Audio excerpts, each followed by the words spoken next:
Now that you know how to create personas as well as to build your Duo signals, let me show you what needs to be done so that the messages that we create for you over here are actually matching your tone of voice as well as how you want to position our company.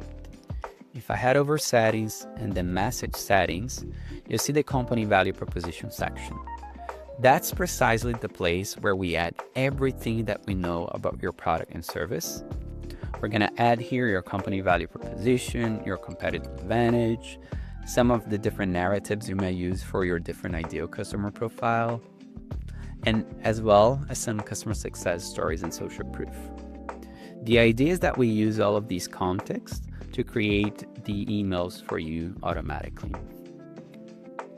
What I usually say is that you should put here any context and information that you would share and tell a new sales rep in your company so that this person is better prepared to sell your product and service. You might also want to revisit what Endpoint Marketer has automatically created for you and remove things that are not as relevant or important or not necessarily up to date, as well as add more stuff if you see that there's anything missing here. Under tone of voice, you can give instructions to Duo and coach it on how those messages should sound like.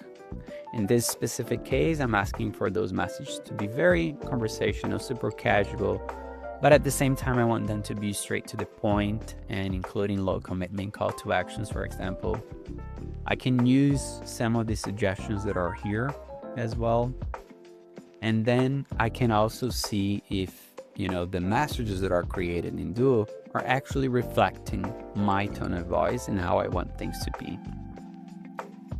After that, I can look into sequence instructions. I can go for an instruction that is a little bit more generic, like this one, in which I say that I just want to go for multi-channel sequences, and then I always want my messages to not sound like AI-generated messages.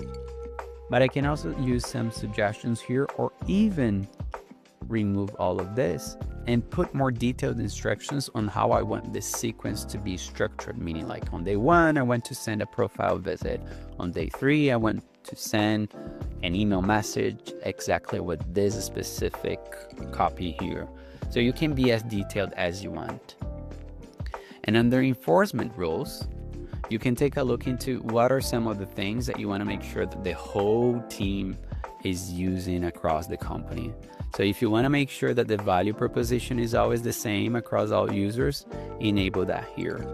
If you want to make sure that tone of voice is also exactly the same across all users, that is possible as well. Not necessarily advisable because anybody can have their, personal touch on their emails. But if you want to bring consistency into how those messages are created, that's totally fine as well. And same thing goes for sequence instructions. Once I update all of those things here, I can always go back to my Duo list of leads and regenerate those messages here. And it's going to take into consideration the latest message settings that I have in place.